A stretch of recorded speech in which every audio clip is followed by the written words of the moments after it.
my name is Jordan and welcome back to my channel. Today I'm going to be doing another Trope Talk video, and about a million years ago when I first started YouTube, I did a video about my top 3 character pet peeves of YA women, and I never ended up doing one about my top 3 character pet peeves of men in YA fiction. So I figure, why not now? So today is the day. I apologize that I'm in a different background, but I'm traveling right now. So the next few videos are going to be in various locations, and I apologize for the inconsistency. But with that out of the way, let's just dive right into this. So my first character pet peeve of YA men is the overprotective love interest. This trope is popular among romances, and not just the YA variety. All romances. It generally involves a female protagonist who is bland, a loner, antisocial, new to the school or town or place, generally just isn't part of the crowd. She's different, she's special. And then, of course, she meets the incredibly attractive guy who has eyes for no one but her, and he instantly becomes obsessed, which is the start of any great relationship, truly. And then they start dating, you know, and then he loves her so much that he just can't let her do anything by herself. He has to always be with her or have eyes on her. He has to know where she is all the time. He does these crazy things to protect her. Or he just gets super angry or jealous whenever the protagonist hangs out with anyone but him, especially with guys, even though they're just friends. He has no faith in the protagonist or, you know, her ability to be loyal. So yeah, that would be my first pet peeve, is this super unhealthy relationship, often obsessive and creepy, and it just often gets romanticized and glorified in a lot of YA romances and romances in general. And I personally just don't see the appeal any longer. I did when I was 14 and had no idea of what a healthy relationship looked like, but I don't know if that's the best message to be sending to 14-year-olds about what relationships should look like, so, you know, stop.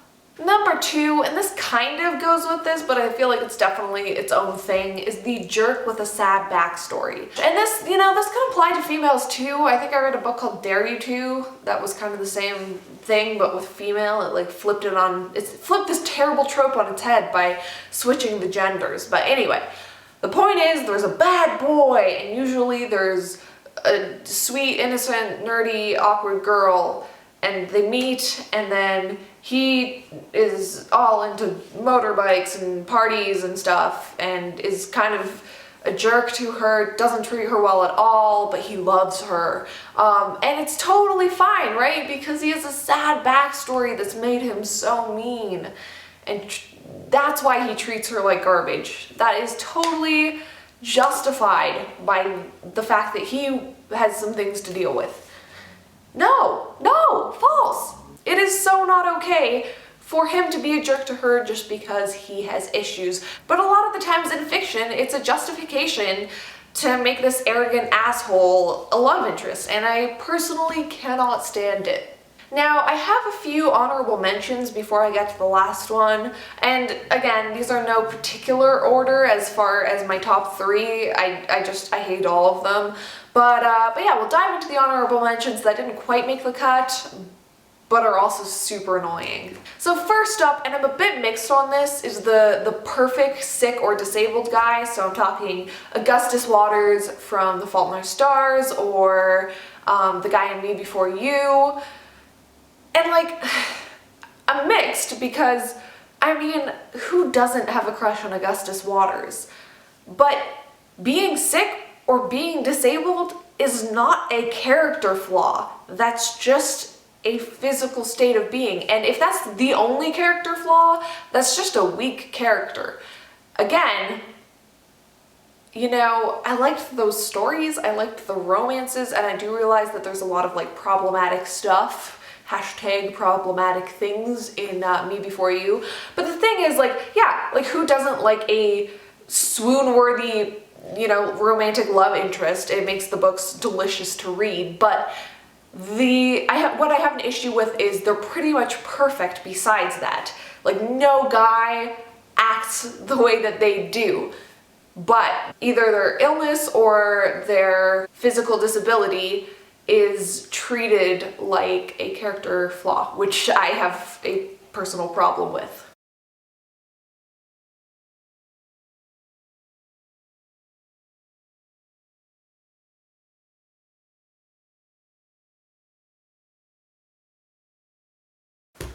So yeah.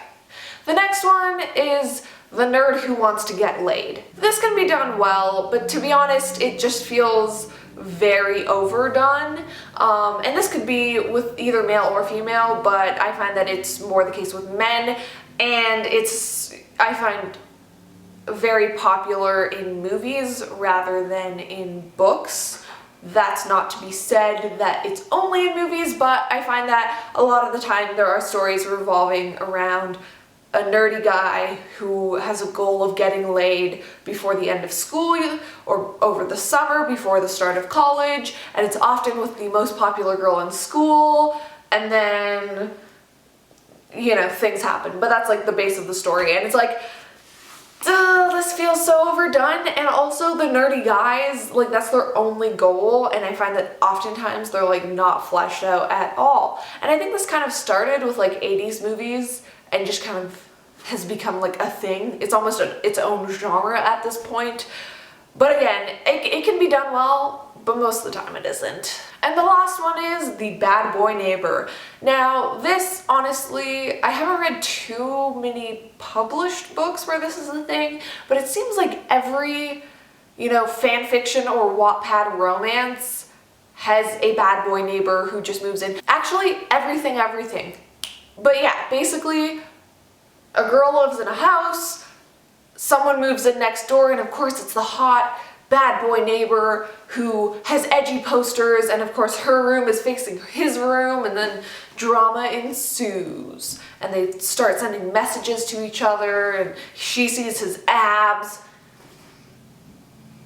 I'm so done. I'm so done with that trope. Can we not? That's just like another one of those things where I'm sure it can be done well, but it's just so overdone and cliche. So number 3, the last one of my character pet peeves for YA men, is the manly man who's too manly for vulnerability. So this is the guy who's gorgeous, physically fit, can fight off monsters, and generally his character flaws are either being too confident that he's arrogant, or being too selfless that he just is reckless and, you know, can put himself in danger. It's like, that's hardly a character flaw. And instead of showing any vulnerability ever, these characters are just manly men, and so they'll get angry, but they'll never show a soft side. And I think this sends a really damaging message to young men, because vulnerability is important. It's important in women and it's important in men, and I think that stories suffer from, you know, glorifying this suppression of emotion. It's not healthy, and it makes the story weaker, because vulnerability is generally the best way to get to know the characters and really feel for them. Alright guys, so that is all I have for you today. I hope you enjoyed this video. I haven't done a trope talk in a while, and I definitely have some more that are specific to specific tropes that are coming up in the future that I'm super excited about. But I thought that this would be a fun little video that I could do while I was traveling. So let me know your thoughts on character pet peeves for men in YA fiction. I'd love to hear what you guys hate as well in the comments down below. Thank you for tuning in, and I will see you next time.